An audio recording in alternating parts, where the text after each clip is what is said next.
Okay, we pick off where we left off at.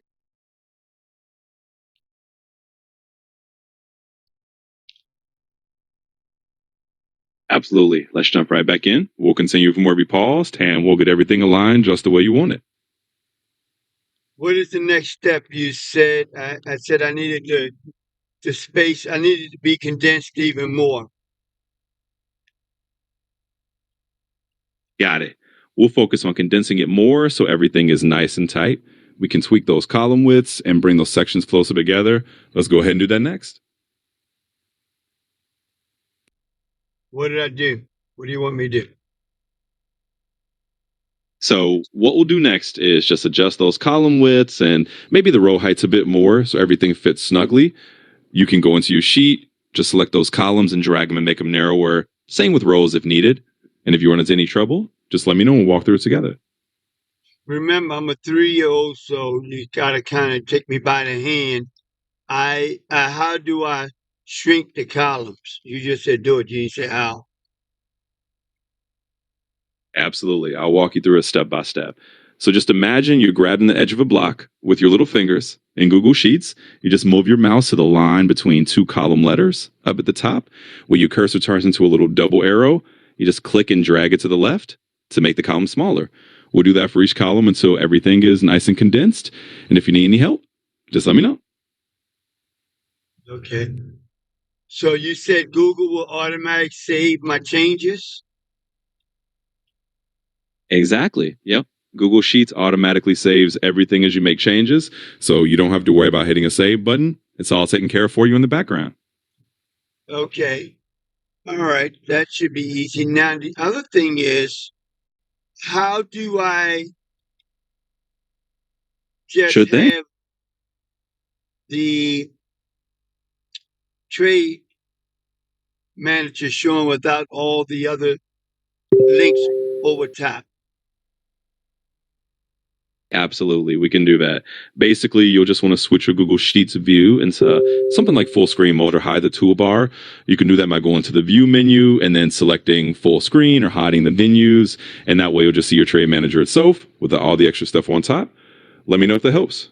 Great, great. Okay, so now let's focus on getting the buttons to function correctly.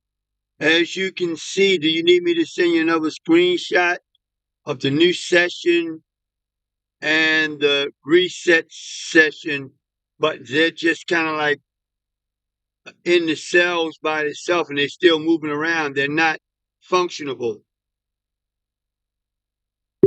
Sure thing. We can definitely focus on getting those buttons working properly. If they're still floating around or not functional, we'll just need to reassign the scripts to them. You can right click each button, go to the option that says assign script, and then type in the name of the function you want to link it to, like new session or reset session. If you want to send me another screenshot to double check, feel free, but we can definitely get those buttons behaving the way you want.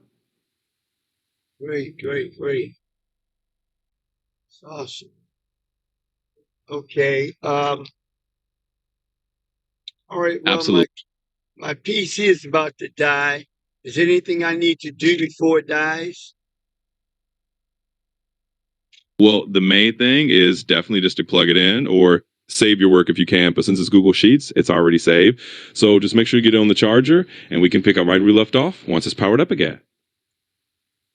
All right. All right. Well, you've been a great help. Thank you. You're very welcome. I'm glad I could Oh, help. I have one more question. How do I actually do a test run to make sure everything is flowing? The initial capital, the new session. Uh, how do I do a test run to make sure everything is correlating the way it's supposed to? Absolutely. That's a great final step. So to do a test run, you just want to go into your sheet and try clicking on that new session button or the reset button and see if it updates the fields like it's supposed to. You can enter a test trade amount or just run through a mock scenario and see if the initial capital and other calculations update as you expect.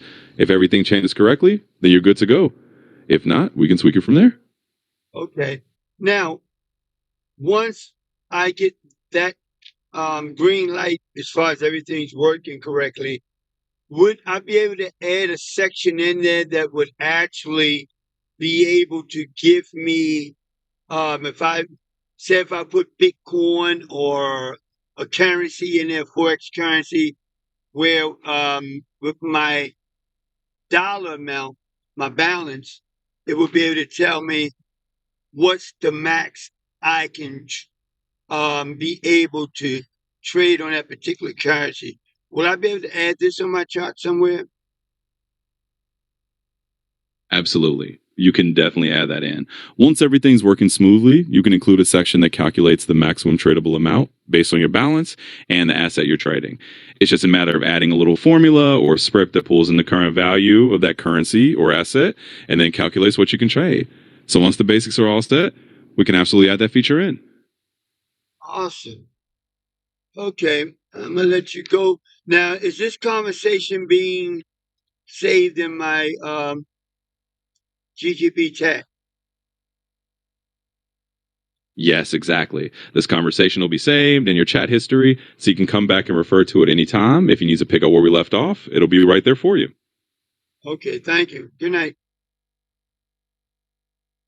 You're very welcome. Have a great night, and we'll chat again soon if you need anything else.